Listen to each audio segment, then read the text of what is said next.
Bonjour. Dans cette vidéo, nous allons vous montrer comment clôturer des salaires dans l'eBlocks Payroll. Pour des informations plus détaillées, nous vous recommandons de suivre la formation eBlocks. À gauche, vous voyez l'onglet avec lequel nous allons travailler. Entrée salariale et clôture. Pour votre soutien, nous vous recommandons également la fonction d'aide. Celle-ci se trouve sous le point d'interrogation en haut à droite. Dans la fonction d'aide, vous trouverez également beaucoup d'informations sur la façon de travailler avec eBlocks Payroll. Tout d'abord, nous allons vous montrer l'importation de l'enregistrement du temps. Cliquez sur la flèche Importer dans le coin supérieur droit. Allez à Importation d'un package externe et Données complémentaires. Ce sont les calendriers, montants et formules dans la période salaire. Données fixes sont les données dans le dossier de l'employeur. Cliquez sur les données complémentaires. L'écran Saisie données salariales externes s'ouvre. Sélectionnez le type d'enregistrement. Si cela n'existe pas encore, cliquez sur Nouveau. Sélectionnez le numéro et cliquez sur OK. Maintenant, vous pouvez donner une description à votre import. Par exemple, enregistrement du temps. Sous Type de données, sélectionnez aussi Enregistrement du temps et cliquez sur OK.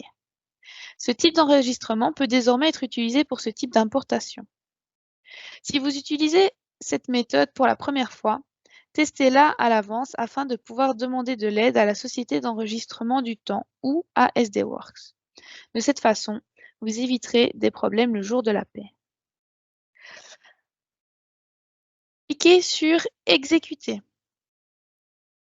Faites glisser le fichier vers ce cadre ou allez le chercher sur votre PC et il sera lu. Vous verrez maintenant le résultat des calendriers importés.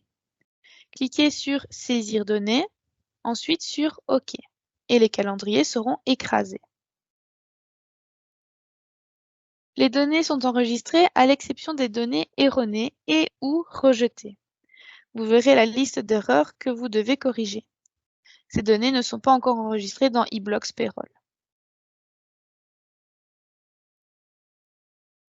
Cliquez sur F pour lire la description de l'erreur.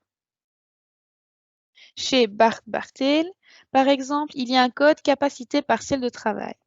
Cela n'a pas été correctement enregistré dans le système d'enregistrement du temps. Monsieur Bart était malade. Nous changeons le code en T900. Puis cliquez sur Enregistrer données corrigées. L'erreur disparaît et les données correctes sont enregistrées dans le calendrier. L'employé Hilfiger Tom a un statut FPI. Cela n'aurait pas dû être inclus dans le fichier d'exportation. Aucun calendrier ne doit être enregistré. Il n'y a pas d'autre erreur. Nous supprimerons la liste des erreurs.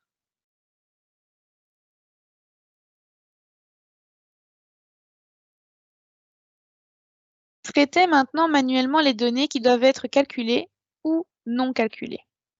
Pour des exemples sur la façon de procéder et transférer les salaires, vous pouvez regarder la vidéo Clôture de paye. Maintenant, c'est à vous. Bonne chance.